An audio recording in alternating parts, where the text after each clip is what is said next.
Right, what you see in front of you is all the necessary ingredients to make your very first batch of kombucha.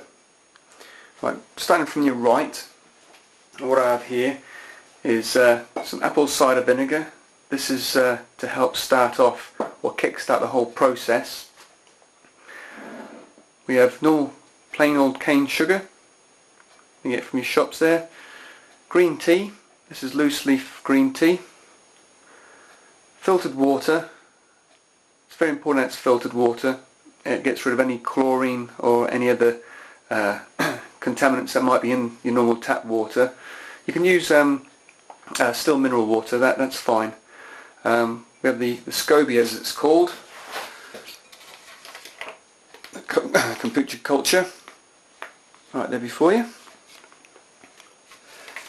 A heating element, strainer, some brewer's bottles. I've got myself about a dozen as I'm doing a large batch today. The actual container, this is one I've got from a local brewing shop. They have got all the stuff you'll need for this, by the way. In this case I've got a 10 litre, 2 gallon container. I've asked them to put a tap at the bottom. Make sure it's about 1.5 inches from the bottom, that's where all the sediment will settle. So when you draw off you don't get any going into your bottles. And for the top, instead of the plastic lid, a muslin cloth and an elastic band to attach. What else you'll need for your first start a batch is these things. These measure the pH, and you'll also get them at a brewer's shop. What you're looking for is a pH of about 3. This particular one here compares it between 2.8 and 4.6, but you're looking at 3. And just draw those off after about 4 or 5 days. Once we've got into the brewing routine, just take a little sample and give it a check, and that'll give you an idea that the kombucha has actually done its job. The kombucha SCOBY there, and convert all your sugars into the goodness that we're looking for. Right, I think that's it. So we'll clear the table and go ahead and start making our first batch. Right, for a first batch of kombucha, what you'll require, the following proportions. You can do multiples of this for larger batches, but this is for your basic single batch. Right, you require 2 litres of clean filtered or bottled still mineral water, 160 grams of white granulated sugar, 4 teaspoons of green tea, and to kickstart the whole process off, you'll need 2 tablespoons of apple cider vinegar or wine vinegar will do there, and of course one SCOBY for the whole process.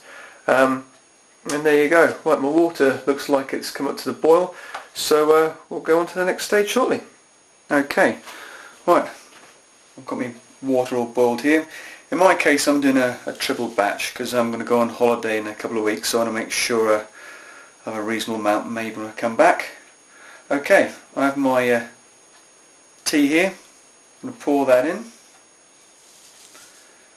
and with that is my large amount of white sugar. Okay, I'm going to start getting that dissolved, and I'll leave that for about 10 minutes to give that a good soak in and get that tea well and truly infused. Okay, right, my tea's all nicely brewed, been soaking there for a good 10 minutes. Now I've been doing a triple batch here, so what I've got here is 2 litres of cool water here, another 2 litres waiting in that jug, and then the hot 2 litres waiting to be poured in via the strainer.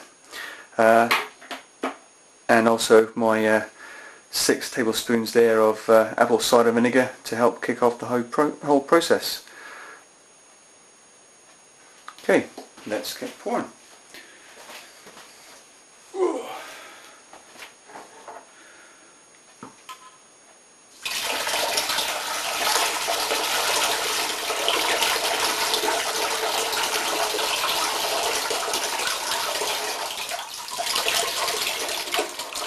Okay, don't worry if any leaves pass through and into your mixture. It won't do any harm at all to the kombucha culture. Okay, let's get rid of that. I'll add me Kickstarter. And the last 2 litres of water.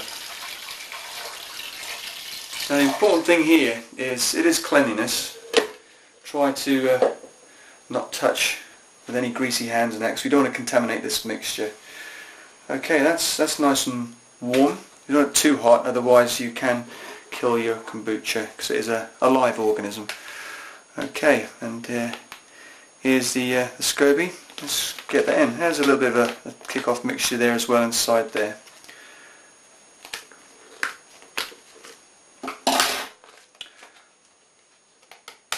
Okay, see if that filler can come out. There we go. Okay. Alright, I'll try and move you around a bit. There you go. Now that little fella in there will eventually grow, and the whole surface will turn into another SCOBY.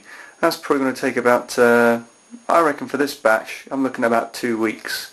But do check after 4 or 5 days, and we'll see how it goes. Okay, so next thing is to put the muslin cloth over the top. Okay, that's going to stop any flies attacking it and laying their eggs on there, and more importantly, allow it to breathe. Okay, just make sure that the elastic is all the way around and nothing can get in at all. And lastly, it's putting that on top of your heating pad, which again you can buy these at your brewing shop.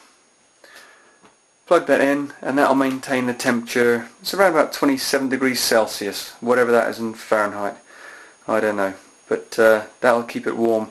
So you want to place that on top of your heating pad, somewhere dark without any fumes from cooking, nice clean air, and also a nice and warm place.